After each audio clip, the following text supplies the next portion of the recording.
All right, let's get into the heart of this. Today, we're diving into a really fascinating set of sources. They propose something quite extraordinary, that the Bible, well, it might contain hidden sequences, non-random sequences of verses. Right, like a kind of spiritual curriculum almost, embedded in the text. Exactly, a divinely designed pathway.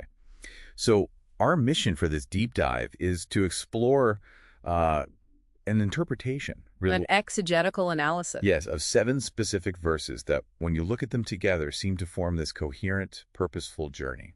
And we're pulling from some interesting places here. We are. The ancient Malachi prophecy, the Charles Thomson Septuagint, which is key for how it translates certain terms. Yeah, that translation's distinct. And the Urim and Thummim version by Dallas James builds on that. Right, plus some scholarly work by Cornelius Van Dam, sort of connecting these older ideas. And what's really compelling, I think, is how these sources paint Scripture. Not as this static record, but something much more dynamic. Dynamic, yeah. They give this precise framework for understanding this non-random content. And they root it in 2 ancient scriptural concepts. These are the keys, supposedly. Okay, so first up is the Book of Memorial. That's from Malachi 3.1618. Right, and it's not just, a list of names in the sky. No, the sources describe it as a textual principle, something within Scripture itself, like an operating manual inside the Bible. Kind of, yeah. Specifically for a community that feared YHWH, that's Yahweh, and thought upon his name. God, listen to them. Okay, so if there's this hidden book, this principle, how do you actually, read it? How does it work? Well, that leads straight to the second concept, the Urim and Thummim. Which people usually think of as, what, stones for yes-no answers? Traditionally, yes. Yeah. Maybe oracular objects. But that Charles Thomson Septuagint translation is pivotal here. Okay. It translates Urim and Thummim as the manifestation and the truth. Manifestation and truth. Okay, that's not just a tool. That sounds like a principle of revelation. Exactly.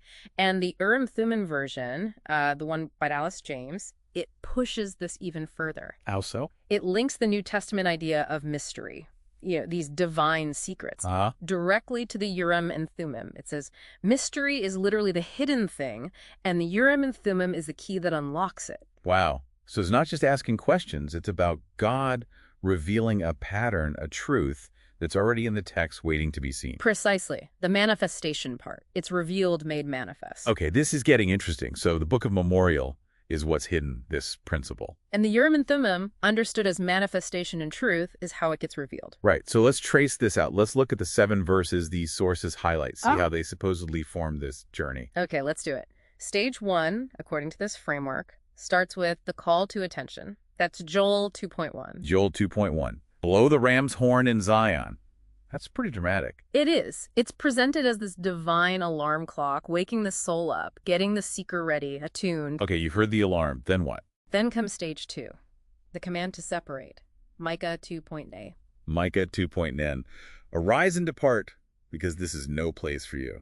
Sounds like leaving something behind. Exactly. A call to, separate yourself spiritually, intellectually maybe, from things holding you back, corrupting influences or thoughts. Okay, so attention, separation, then the scope. Yes, stage 3, the scope of the mission.